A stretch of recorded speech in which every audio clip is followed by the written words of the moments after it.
I didn't realise this until the past couple of days, actually, just how a-ha, the band of all people, actually affected the uptake of EVs in Norway. It just sounds funny when I say that, through starting the knock-on effect, to which Norwegians are all benefiting today. So this is a really interesting story. It's a mix between the politicians in Norway doing the right thing basically from 1990, from the get-go, but also a-ha pushing for the rules surrounding EVs to change in the 80s and 90s. So this is, I would say this is a really fascinating video, and it might be a bit longer than usual, but it's definitely worth a watch. So feel free to pause it and grab a drink, and then just 5 or 10 minutes, let's get into the details. And by the end, you'll know basically how things are going in Norway. I've got some figures for you that are interesting. And yeah, so thank you for tuning in. If you're new to the channel, I'm Ben Alexander and I make EV news videos every day. Please do consider subscribing so that I can, so that would help me grow the channel, past 5,000, I think it's like 5,000 something hundred subscribers. So that'd be really, really nice. Equally important to pressing the subscribe button, press the little arrow or the bell icon just next to the subscribe button so that you can turn on notifications, which you would imagine, that should be automatically done when you press subscribe, but it isn't. You might know the band a-ha, the one with the song that everyone knows, I think, called Take On Me. I don't want to play it in case that gets the video demonetized, even though I'm allowed to show a brief bit of it. And I also don't want to sing it because you'd never watch another one of my videos ever again if I did.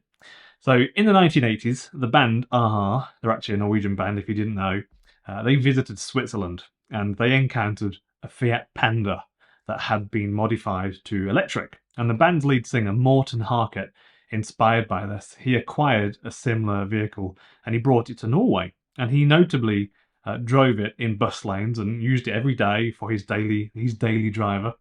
And he chose basically whatever parking spots he wanted at his discretion, actively avoiding tolls as well and parking fines.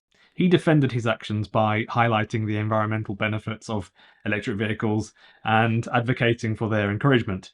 So despite the vehicle being impounded loads of times, I think it's like well over half a dozen times, and even auctioned off by the state, the band managed to buy it back, motivated by environmentalist support.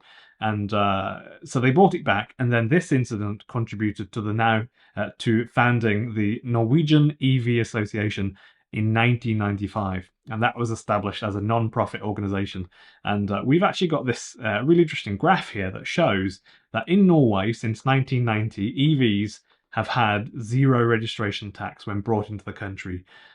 Since 1996, it was decided that EVs would not have to pay for tolls, otherwise known as bompenger. They're like the cameras that you drive under on certain roads in and around cities typically, and then there is a camera and then it will see your car, read your registration plate, send you a bill in the post. Norwegians typically don't like these, by the way. Since 1999, they have had free parking. And then within a few years after that, they had both zero VAT, and then they were allowed to use bus lanes wherever they drove. And then, as you can see, 2010 came around, and then the first of many new EVs started coming along. The iMove, which I thought was a really awesome car, really small, dinky, looks pretty cool. Not a very good range, but apparently you can up the battery capacity by dismantling it, putting in your own batteries, and then making it a bigger range. So by 2023, electric vehicles accounted for 82.4% of all new passenger car sales in Norway. And it's been floating around, like say 50, 60, 70, 80% for like the last 5 years. It was really good 5 years ago. I think it was like 70% or something. I did a video on this years ago. And now it's been floating. It's not sort of gone right to 100 and stayed there, obviously. This is the hard part, isn't it? Getting that last 20%. So 82.4% of all new passenger car sales in Norway, a figure that then rose to 92% in January 2024 this year. So reflecting the country's really strong shift toward electric vehicle adoption, largely because of the politics, and they're really pushing for it.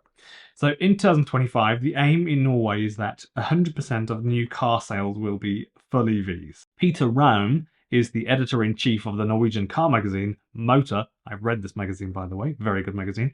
And he says, just like me, that Tesla at first had a fair amount of problems and failures, but then that has now been fixed. And, these issues are pretty much gone and they're quite reliable now. This is a thing I've said a few times, actually. It's quite interesting. It really does seem as though since 2019, they really did get the cars to be better, much more reliable. For example, the handles don't break when they go in and out, and the screen doesn't overheat anymore because they actually use the air conditioning and they run glycol to the back of the screen to just take out the heat that it produces.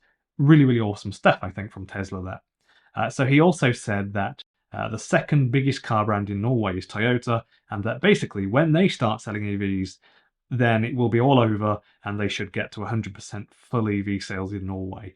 I suspect they'll do that, or they'll get close to it, 95, 98. They'll do that without Toyota, I suspect.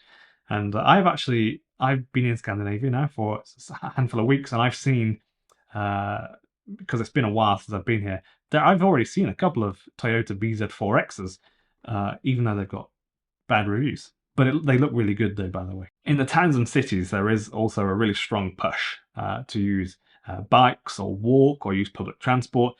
It is quite clear that Norway and the government understand that you need a car in a country like Norway. It's just too big and too cold. You can't wait for an hour if you miss your bus or the next bus, for example. So they can't do that sort of thing in really rural places. It's just too big and sparsely populated. But you might be thinking about how safe is it to ride a push bike in Norway. Interestingly, about 10 years ago, I actually rode for a few months, literally every day for a few months. I rode my push bike in Norway on ice, on frozen water, on snow, everywhere basically. And every now and then I drove the car, but I generally just rode the bike. And I didn't even have what Norwegians call pig deck, which is the little metal spikes in the tires. I never fell off.